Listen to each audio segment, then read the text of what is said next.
Melchizedek is greater than Abraham.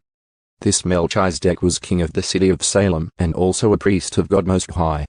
When Abraham was returning home after winning a great battle against the kings, Melchizedek met him and blessed him. Then Abraham took a tenth of all he had captured in battle and gave it to Melchizedek. The name Melchizedek means king of justice, and king of Salem means king of peace. There is no record of his father or mother or any of his ancestors, no beginning or end to his life. He remains a priest forever, resembling the Son of God. Consider then how great this Melchizedek was. Even Abraham, the great patriarch of Israel, recognized this by giving him a tenth of what he had taken in battle. Now the law of Moses required that the priests, who are descendants of Levi, must collect a tithe from the rest of the people of Israel, who are also descendants of Abraham.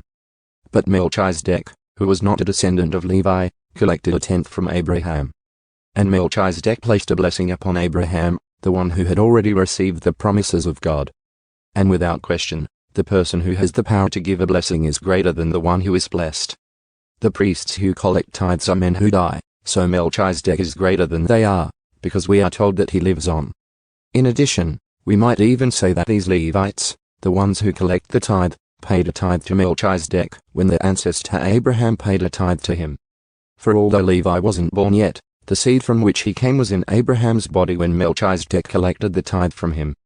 So if the priesthood of Levi, on which the law was based, could have achieved the perfection God intended, why did God need to establish a different priesthood, with a priest in the order of Melchizedek instead of the order of Levi and Aaron? And if the priesthood is changed, the law must also be changed to permit it. For the priest we are talking about belongs to a different tribe, whose members have never served at the altar as priests. What I mean is, our Lord came from the tribe of Judah, and Moses never mentioned priests coming from that tribe. Jesus is like Melchizedek.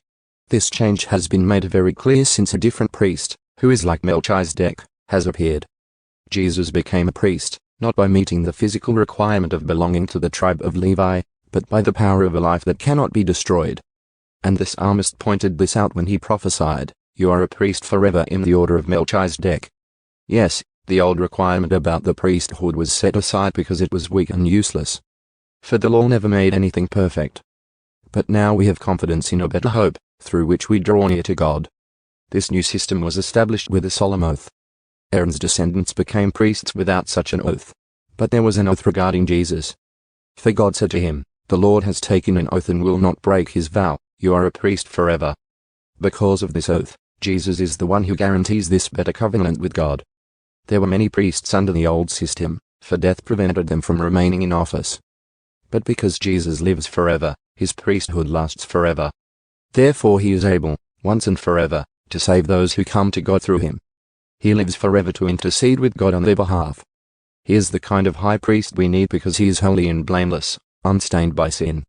He has been set apart from sinners and has been given the highest place of honor in heaven. Unlike those other high priests, he does not need to offer sacrifices every day. They did this for their own sins first and then for the sins of the people. But Jesus did this once for all when he offered himself as the sacrifice for the people's sins. The law appointed high priests who were limited by human weakness. But after the law was given, God appointed his Son with an oath, and his Son has been made the perfect high priest forever.